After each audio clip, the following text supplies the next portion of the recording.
નમસ્કાર મિત્રો. ધોરણ 7ની અંદર પૃથ્વીની આંતરિક રચના અંતર્ગત એક સરસ મજાનો પ્રોજેક્ટ છે એ આવે છે અને પ્રોજેક્ટ વર્ક છે એ આપણે વિદ્યાર્થીઓ માટે કરેલ છે. તેને આપણે નિહાળવાનો પ્રયત્ન કરીએ. અહીંયા આ પૃથ્વીનો જે ગ્લોબ છે જોઈ શકો છો અને ઉપરની જે એક લાઇન છે એમાં લખેલું છે પૃથ્વીની આંતરિક રચના. તો પૃથ્વીની આંતરિક રચનાનો મતલબ થાય અંદરની સાઈડ પૃથ્વીના સ્તરોની અંદર કઈ કઈ બાબત રહેલી છે અને એની જાણકારી કેવી હોઈ શકે. તો આપણે એ સંદર્ભે થોડી વાત છે એ કરીએ. એમાં જોઈ શકાય કે પૃથ્વીના જે સ્તરો છે એ સ્તરો પૈકી આપણે પહેલા સ્તરની વાત કરીએ તો આ પહેલું સ્તર તમને મારી નજરે પડતું હશે અને જે પહેલું સ્તર છે એને આપણે બોલીએ છીએ પૃથ્વીનો ઉપરનો પોપડો. આ પૃથ્વીનો ઉપરનો પોપડો છે એ પૃથ્વીનો ઉપરનો પોપડો જે સૌથી બહારનો પાતળો ઠંડો સ્તર ગણાવી શકાય. મહાદ્વીપીય ભાગ હેઠળ એટલે કે સરેરાશ એ 35 કિલોમીટરની જાડાઈ ધરાવે છે અને ખંડી ભાગ હેઠળ 5 થી 70 કિલોમીટર જેટલો જાડો છે. પથ્થરો અને ખનિજોથી આ બનેલો પૃથ્વીનો જે આ ભાગ છે જેને આપણે પોપડો બોલીએ છીએ એ બહારનું જે કવચ છે એ દેખાય છે. ત્યાર પછી બીજા કવચની વાત કરીએ પૃથ્વીના તો આ રેડ કલરનું જે તમને દેખાય છે એ બીજું કવચ છે. અને બીજા કવચ સંદર્ભે આપણે વાત કરીએ તો એમ કહી શકાય કે એને મેન્ટલ તરીકે ઓળખવામાં આવે છે. એટલે કે જે પહેલો પોપડો છે એનાથી નીચેનું સ્તર એમાં સૌથી મોટું સ્તર આ ગણાવી શકાય કારણ કે એની જાડાઈ અંદાજે 2900 કિલોમીટર જેટલી છે અને ગરમ ઘન પદાર્થ જેવી આ સપાટી છે પરંતુ ધીમે ધીમે વહેતી અને ચિકાસની સ્થિતિમાં હોય તેવું દેખાય. મેઘમાં છે અહીંયાથી ઉત્પન્ન થાય એ પણ આપણે કહી શકીએ ખરા. ત્યાર પછી ત્રીજા સ્તરની વાત કરીએ.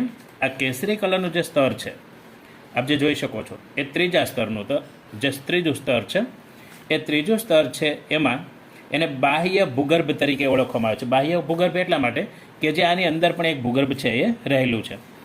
એની વાત કરીએ તો બાહ્ય ભૂગર્ભ જેને આઉટર કોર કહેવાય.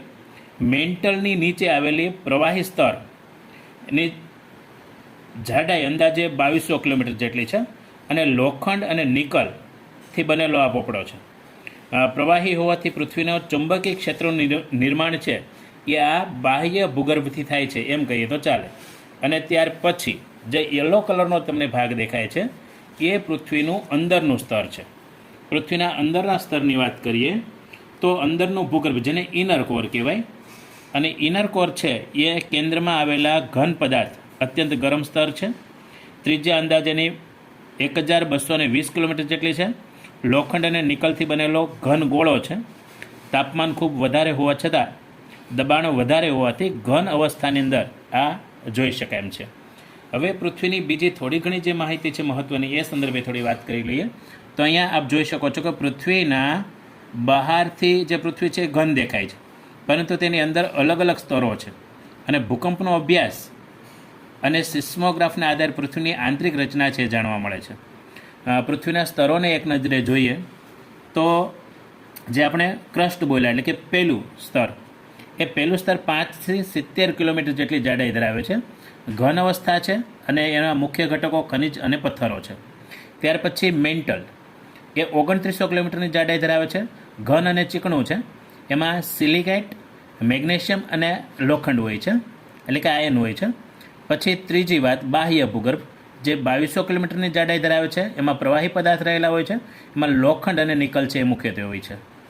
અંદરનું ભૂગર્ભ જેને ઇનર કોર બોલીએ છીએ એ 1220 કિલોમીટરની જાડાઈ ધરાવે છે જે ઘન અવસ્થા છે એની અને લોખંડ અને નિકલનો એમાં ભાગ છે એ વિશેષ હોય છે. તો આંતરિક સ્તરોને સમજવાથી ભૂકંપ, જ્વાળામુખી, ખનિજ સંપત્તિ અને પૃથ્વીનું ચુંબકીય ક્ષેત્ર વિશેની જાણકારી છે એ આપણને આ સ્તરો જાણવાથી મળે છે.